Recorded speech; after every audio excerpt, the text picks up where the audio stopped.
चलो आज हम बात करेंगे किसकी? हिंदी। हिंदी क्या है हमारी मातृभाषा? अच्छा, मातृभाषा हमारी हिंदी है। ऐसा कोई कहीं पर लिखा नहीं गया है कि मातृभाषा हमारी क्या है? हिंदी है। ठीक है, हमारे देश का कोई मातृभाषा नहीं है। ठीक है, हाँ ये कह सकते हो राजभाषा है। राजभाषा में कई चीजों को आप कोशिश कर सकते हो, लेकिन देश की पूरी हिंदी नहीं है, क्योंकि हमारे देश में क्या है, अलग अलग भाषाएं बोली जाती है। तो पहली बात ये आती है कि हिंदी दिवस कब मनाया जाता है? बताओ तो। 14। हाँ, 14 सितंबर। हिंदी दिवस कब मनाया जाता है? 14 सितंबर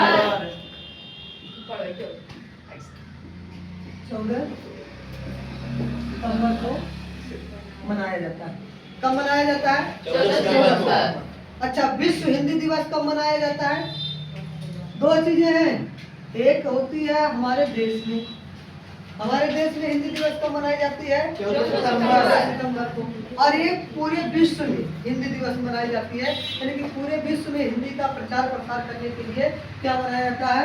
हिंदी दिवस। विश्व हिंदी दिवस कब मनाया जाता है? तो आपको 10 जनवरी को। कब मनाया जाता है? 10 जनवरी को क्या मनाया जाता है? विश्व हिंदी दिवस मनाया जाता है। यहाँ से आपका क्या कर सकते हो कि दो प्रश्न बन सकते हैं कि हिंदी दिवस कब मनाया जाता है और विश्व हिंदी दिवस कब मनाया जाता है। ठीक है, अब बात करते हैं हिंदी में। सबसे पहले किसी भी भाषा को या किसी भी लैंग्वेज को आप जब पढ़ते हैं तो सबसे पहले उसके वर्णमालाओं के बारे में अध्ययन करते हैं। तो वर्णमाला क्या होता है? वर्णमाला, सोने का माला क्या होता है भाई? हाँ, सोने का माला क्या होता है? सोने का छोटे छोटे कणों से जोड़कर एक माला बनाया जाता है, उसी को हम क्या कहते हैं? सोने का माला। अगर हीरे का माला तो हीरा जोड़ा होता है। उसी प्रकार क्या है वर्णमाला? वर्णों के समूह को क्या किया गया, जहाँ रखा जाता है उसी को क्या कहा जाता है? आपका वर्णमाला कहा जाता है। क्या कहा जाता है? वर्णमाला कहा जाता है। यानी कि वर्णों के समूहों को क्या किया जाए, जहाँ पर व्यवस्थित किया गया है उसी को क्या कहा गया है? वर्णमाला कहा गया है। क्या कहा गया है? वर्णमाला। अब वर्णमाला दो शब्दों से मिलकर बना है। एक तो बना है वर्ण और दूसरा है आपका माला। दूसरा क्या है आपका? माला। वर्ण का मतलब होता है अक्षर। वर्ण का मतलब क्या होता है? अक्षर। इसका अर्थ क्या है? अक्षर। और माला का अर्थ होता है समुदाय। माला का अर्थ क्या होता है? समुदाय। समुदाय, यानी कि कहीं पर आप सोने का माला पहने हैं तो सोने का समुदाय है, यानी कि वहाँ कई सोने को मिलाकर एक चीज बनाया गया है। आप फूले को माला पहनते हैं तो फूले को माला में बहुत सारे फूले होते हैं कि एक फूल से माला बन जाता है। एक फूल से माला नहीं बनता है, कई फूलों को हम जोड़कर तब उसका क्या बनाते हैं? एक माला बनाते हैं। उसी प्रकार वर्णों का माला बनाया गया। वर्णों को एक व्यवस्थित क्रम में रखा गया ताकि हमें पढ़ने और लिखने में क्या हो? आसानी हो। पढ़ने और लिखने में क्या हो? आसानी हो। तो वही हमारा क्या कहलाया? वर्णमाला। वर्तमान समय में वर्णमालाओं की संख्या कितनी है? वर्णों की संख्या कितनी है? तो 52 है। कितनी है? 52 है। कितनी है संख्या? 52 है। अगर हम बात करें कि जो भाषा की सबसे छोटी इकाई क्या होती है? भाषा की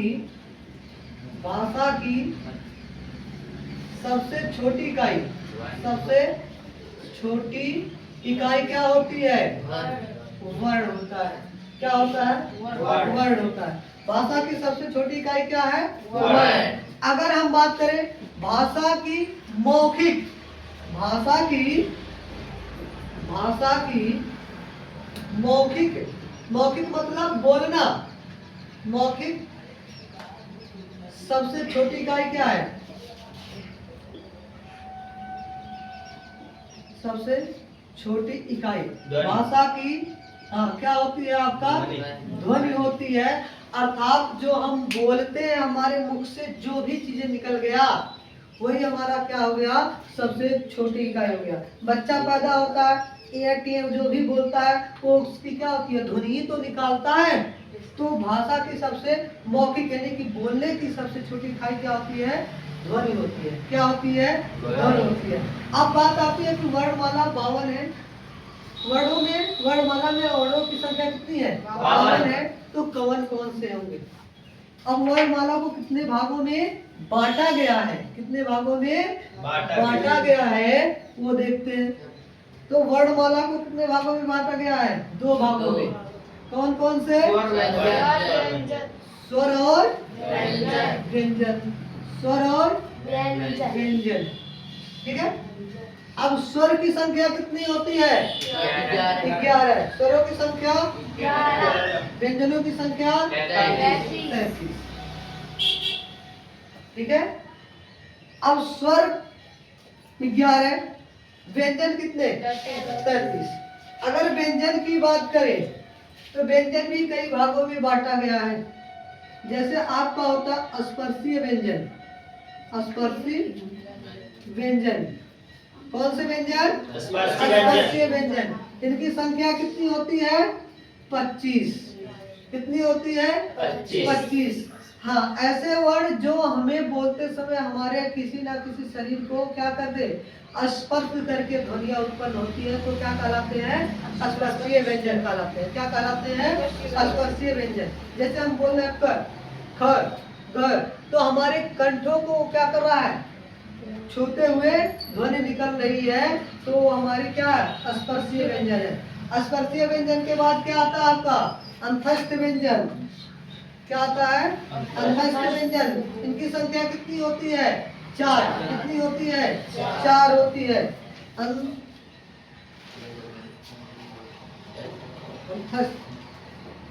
व्यंजन, इनकी संख्या कितनी, 4।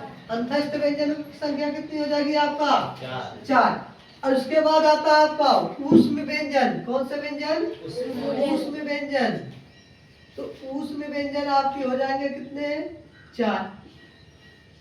इसमें भी कितने, 4। ऊष्म व्यंजनों की संख्या कितनी, 4। फिर आता है आपका संयुक्त व्यंजन। कौन सा व्यंजन, संयुक्त व्यंजन। तो संयुक्त व्यंजनों की संख्या कितनी हो जाएगी, 4। संयुक्त व्यंजनों की संख्या कितनी, 4। सबका 4 रही आ रहा है और किसी का कुछ और नहीं आ रहा है। 4 4 4 यानी कि पहला कितना, 25। स्पर्शीय कितने, 25। अंतस्थ कितने, 4। उसमें कितने, 4। संयुक्त कितने, 4। अभी आपका 2 और बच्चे हैं अयोगवाह। 2 होते हैं अयोगवाह। अयोगवाह क्या होता है, अयोगवाह। ठीक है, ये आपका आ गया 2। तो व्यंजनों की संख्या आपको कितने हो गए, 33। व्यंजनों की संख्या कितनी हो गई, 33। कितने स्वर, 11। अब पूरे वर्णमाला कितने हो जाएंगे, वर्णों के समूह की 52। कितने हो जाएंगे, 52 हो जाएंगे, जो कि आपने देखा। अब हम सबसे पहले किसके बारे में बात करेंगे, स्वरों के बारे में। फिर किसके बारे में बात करेंगे, व्यंजन के बारे में। अच्छा, स्वर को कितने भागों में बांटा गया, 3 भागों में। कितने भागों में, 3 भागों में। कौन कौन सा, ह्रस्व स्वर। कौन सा, ह्रस्व स्वर। दूसरा कौन सा, दीर्घ स्वर, दीर्घ स्वर। अगला कौन सा, क्लुप्त स्वर। कौन सा स्वर, क्लुप्त स्वर। तो ह्रस्व, दीर्घ, क्लुप्त। ह्रस्व, दीर्घ, क्लुप्त। ह्रस्व में क्या आता है, अ, उ, अ, ई, उ और री। ये 4 होते हैं आपके कौन से, ह्रस्व। उसके बाद बचा क्या, बड़ी ई, बड़ा ऊ। ठीक है, री नहीं, री तो आएगा। अब बड़ा आ, ई, उ, ए, ओ, औ। ये क्या है, दीर्घ है। ये क्या है, दीर्घ स्वर। फिर क्लुप्त में आता है ओम। इसका ये होता है, क्या है, सिंबल होता है। जैसे आप लिखते हो ओम, ठीक है, तो ओम लिखने के लिए हम क्या लिखते हैं, इस लिखा आप कहीं ऐसे पढ़ेंगे, जब आप हनुमान चालीसा वगैरह पढ़ते हैं तो उसमें ऐसे लिखा रहता है, ठीक है। ओ हाँ, ये क्लुप्त मात्रा है, यानी कि इसको लंबा खींचा जाता है। सबसे कम टाइम किसमें लगता है? हरस स्वर में, जैसे अ इ उ री, ये कम होता है अ इ उ री। दीर्घ क्या होता है? इसको बोलने में थोड़ा टाइम लगता है, अ इ उ, ठीक है, ए ओ औ। तो इसमें क्या लग रहा है? टाइम लग रहा है, किसकी अपेक्षा? स्वर ह्रस्व की अपेक्षा दीर्घ में क्या लग रहा है? अधिक टाइम लग रहा है। प्लुप्त में अगर हम बात करें, ये सबसे ज्यादा टाइम लगता है, तो क्या बोला जाता है? ओम। तो ये चीजें आपका क्या है? प्लुप्त स्वर है, ये ज्यादा टाइम लेता है, ठीक है। इसका प्रयोग बहुत कम होता है, तो आपको बस ह्रस्व और दीर्घ के बारे में ही पूछता है, ठीक है। अब बात आती है व्यंजन की। स्पर्शीय व्यंजनों की संख्या कितनी होती है? 25। कौन कौन से हैं? क,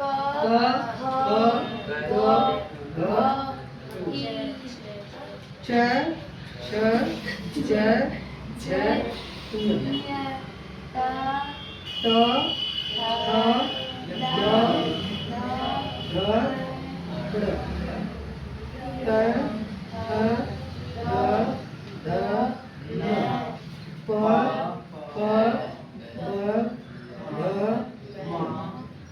ये है आपके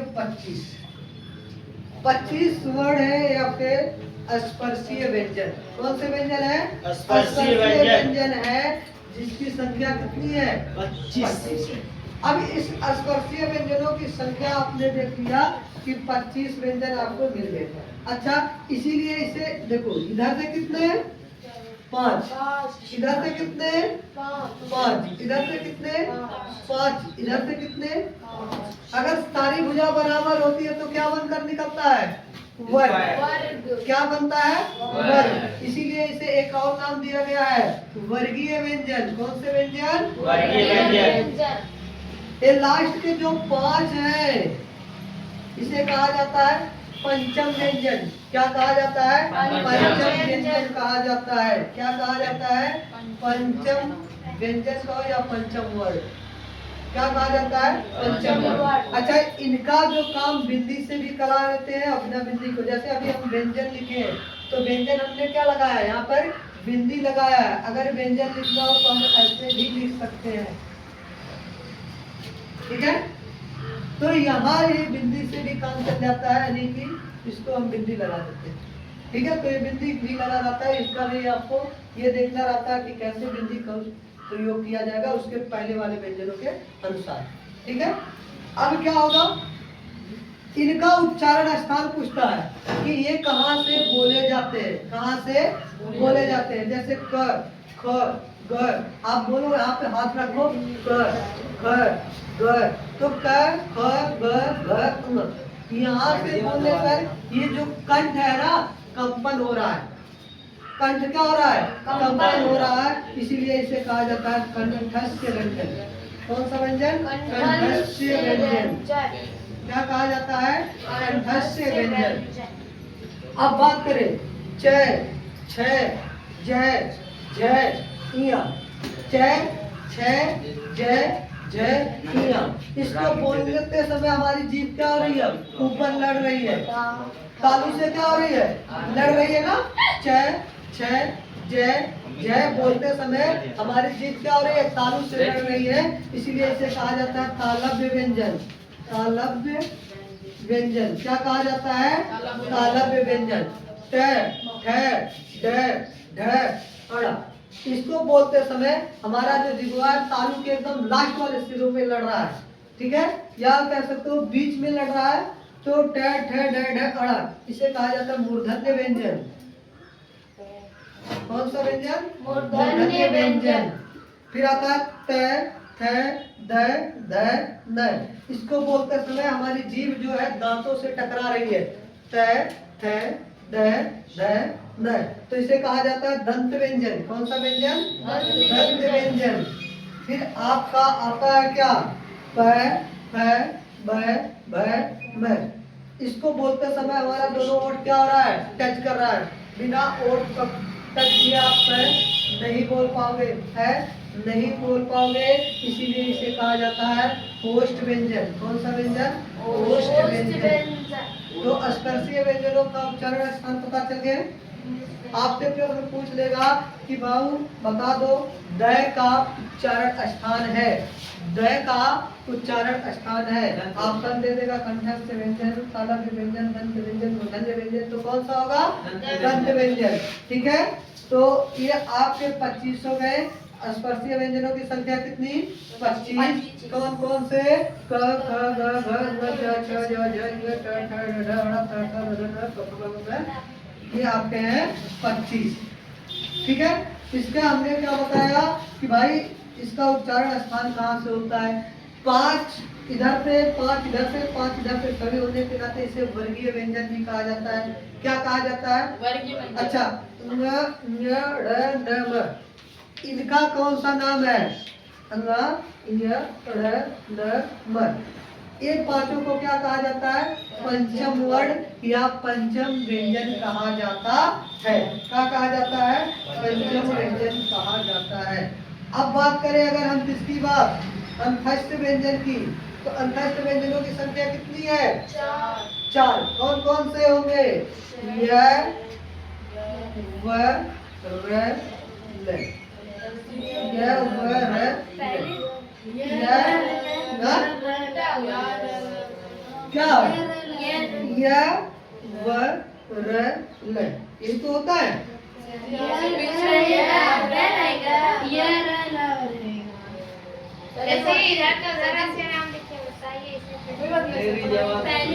अरे बेटा ये इसी क्रम में चलते हैं। हाँ। वो पहले होता है।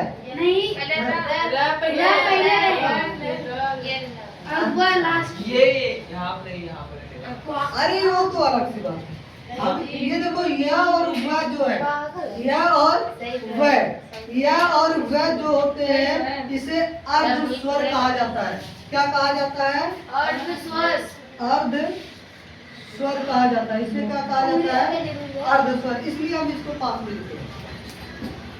यह और वह, र, ल, ये 4 है अंतस्थ व्यंजन, जिसमें यह और वह दोनों अर्ध स्वर कहलाते हैं। उस व्यंजन क्या होते हैं? बड़ा स, मूर्धा स, छोटा स और है। बड़ा स, मूर्धा स, छोटा स और है। ये क्या है? ऊष्म व्यंजन, जिनके बोलने से हमारे मुख से क्या हो? अधिक से अधिक ऊष्मा निकलना। ऐसे बोलोगे स तो थोड़ा बहुत क्या होगा? गर्माहट आती है, तो वो होता है ऊष्म व्यंजन। स है। तो आपका क्या होता है? ऊष्म व्यंजन। फिर आता है संयुक्त व्यंजन। संयुक्त व्यंजन क्या होते हैं? जो 2 वर्णों से मिलकर बने होते हैं। जो 2 वर्णों से मिलकर बने होते हैं उन्हें क्या कहा जाता है? संयुक्त व्यंजन। जैसे छ से छतरी वाला ना, छ।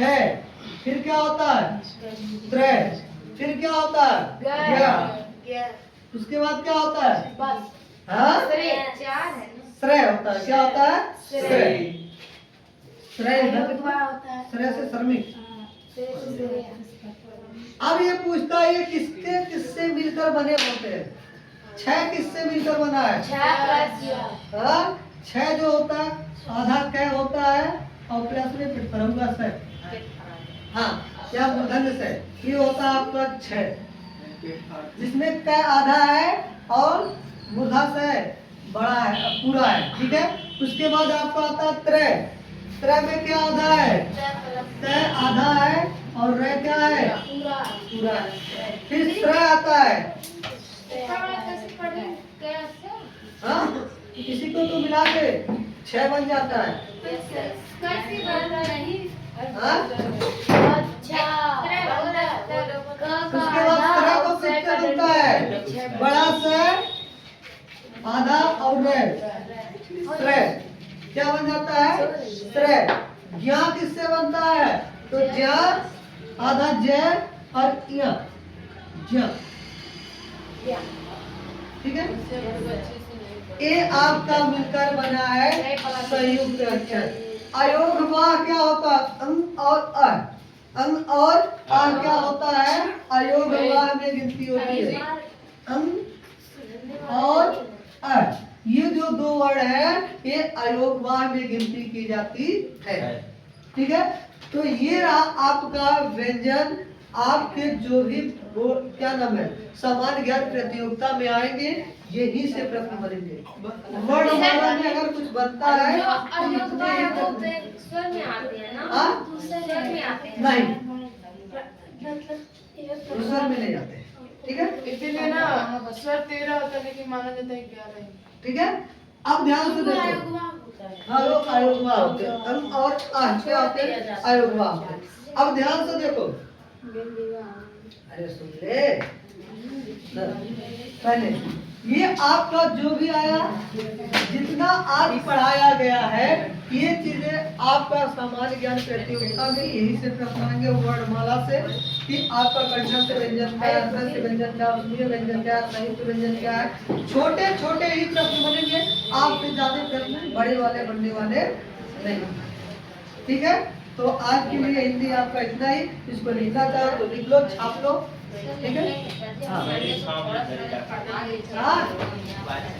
हाँ मोबाइल से लिखवा दो।